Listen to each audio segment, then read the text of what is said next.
আচ্ছা, অস্ট্রেলিয়া যদি 3.5 দিনে বাংলাদেশের সঙ্গে টেস্ট হেরে যায় অস্ট্রেলিয়ার মাটিতে, তাহলে অস্ট্রেলিয়ান গণমাধ্যম হেডলাইন কী করবে?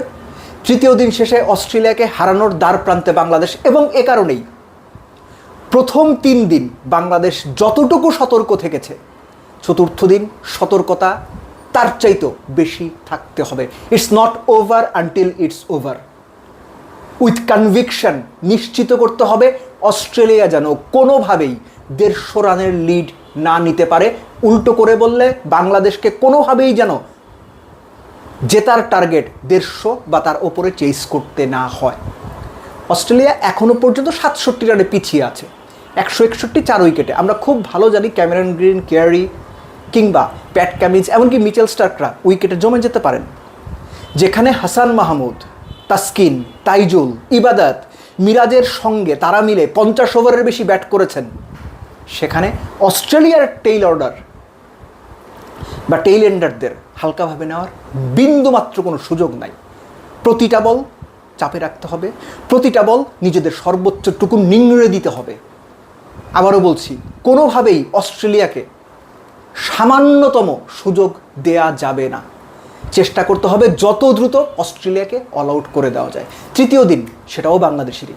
অস্ট্রেলিয়ার বিপক্ষে টেস্ট খেলতে নেমে টানা 3 দিন বাংলাদেশের ডমিনেন্স অবিশ্বাস্য, সিম্পলি আনবিলিভেবল। এরকম কিছু আমরা কখনো দেখব চিন্তা করতে পারিনি। একটা সিনারিও চিন্তা করেন তো, ট্রাভিস হেড আউট হয়ে গেলেন, আউট হয়ে বেল উঠিয়ে স্ট্যাম্পটাকে ঠিক করে গেলেন। তার মাথা বোধ হয় কাজ করছিল না। অস্ট্রেলিয়ানরা এরকম চাপে কখনো পড়ে না, অস্ট্রেলিয়ানরা এরকম মাছ দরিয়ায় কখনো হাবুডুবু খায় না, অস্ট্রেলিয়ানরা কখনো এইরকম একটা পরিস্থিতিতে পায়ের নিচে যে মাটি নেই এরকম হয় না। বাংলাদেশ তিনটাই করেছে। স্কিল, টেকনিক, টেম্পারমেন্ট সব কিছু মিলে। ব্যাটিংয়ের কথায় সবার আগে বলতে হবে, আগে যেটা বলছিলাম, এই যে হাসান মাহমুদের 90 বল খেলা, টেইলের 4-5 জন মিলে মিরাজের সঙ্গে 50 ওভারের বেশি ব্যাট করা, এবং মেহেদি হাসান মিরাজ তার 100ও আছে টেস্টে। আমার বিবেচনা তার ক্যারিয়ারের ওয়ান অফ দ্য ফাইনেস্ট। অনেকে যে হয়তো এরই মধ্যে আমার পরিচিত বলছেন যে মিরাজের ক্যারিয়ারে এটাই বেস্ট টেস্ট ইনিংস। আমি তর্কে যাইনি, হইতেই পারে। মিরাজ যেভাবে ব্যাট করেছেন, খুব ভালো সম্ভাবনা ছিল মুশফিকুর রহিম আউট হয়ে যাওয়ার পর, কত 85 না 86তম ওভারে আউট হয়েছিলেন, 308 রান বোর্ডে ছিল। খুব ভালো সম্ভাবনা ছিল বাংলাদেশ 330 অল আউট হয়ে যাবে। সেখান থেকে 426 মিরাজের কল্যাণে হয়েছে, হাসান মাহমুদের কল্যাণে হয়েছে, তাসকিন, তাইজুল, ইবাদত তাদের কল্যাণে হয়েছে। Salute to them, they did brilliant.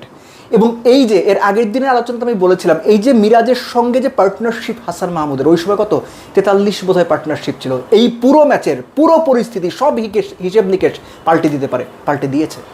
So একইভাবে অস্ট্রেলিয়ান টেইলকে খাটো করে দেখার সুযোগ নাই। বল একটু নিচু হচ্ছে কিন্তু বল ব্যাটে আসছে, উইকেট এখনও পর্যন্ত ব্যাটিংয়ের জন্য ভালো রয়েছে। সো অস্ট্রেলিয়ানদের সুযোগ দেওয়া যাবে না।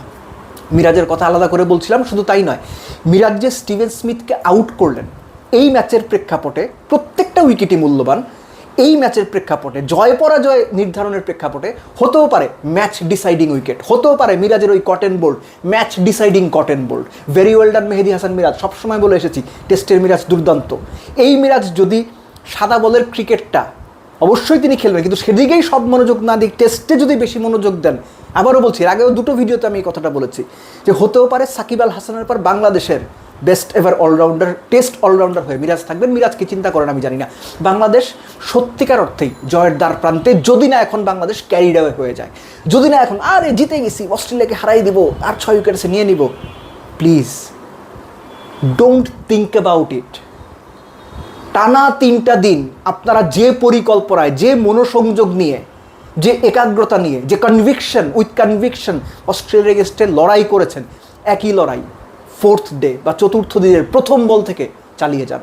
প্রসেস যদি ঠিক থাকে, অস্ট্রেলিয়াকে যে চাপ বাংলাদেশ দিয়েছে সেটা যদি কন্টিনিউ করা যায়, বাংলাদেশ আপার হ্যান্ডেই থাকবে। জাস্ট একটা পার্টনারশিপ, মার্ক মাই ওয়ার্ডস, জাস্ট একটা পার্টনারশিপ কিন্তু ম্যাচের পরিস্থিতি ঘুরিয়ে দিতে পারে। 4র্থ দিনের প্রথম সেশন যদি অ্যালেক্স কেয়ার এবং ক্যামেরন গ্রিন ব্যাট করে ফেলেন, আমি তর্কের খাতিরে ধরে নিচ্ছি 30 ওভার খেলা হলো, 30 ওভার যদি 100 রানের পার্টনারশিপ একটা করে ফেলেন বা 90 রানের একটা পার্টনারশিপও গড়ে ফেলেন, ম্যাচের মোমেন্টাম কিন্তু শিফট হওয়ার দিকে চলে যাবে। সো বাংলাদেশকে আবারও বলছি, প্রথম 3 দিন যতটুকু সতর্ক বাংলাদেশ ছিল, চতুর্থ দিনে আরও বেশি সতর্কতার সাথে অস্ট্রেলিয়াকে মোকাবেলা করতে হবে। হিস্ট্রি তৈরি হওয়ার মতো অবস্থায় আছে, ইতিহাস হাত ছোঁয়া দূরত্বে, কিন্তু এই হাত ছোঁয়া দূরত্বটুকু অতিক্রম করতে গিয়ে হুড়োহুড়ি করা যাবে না, তাড়াহুড়া করা যাবে না, মাথা খারাপ করা যাবে না। ঠান্ডা মাথায় প্রথম 3 দিন ঠিক যতটা পরিস্থিতি মোকাবেলার সামর্থ্য নিয়ে বাংলাদেশ খেলেছে, ঠিক একইভাবে চতুর্থ দিনেও অস্ট্রেলিয়াকে একইভাবে মোকাবেলা করতে হবে। তাহলেই হয়তো জয়টা শুধুই বাংলাদেশের।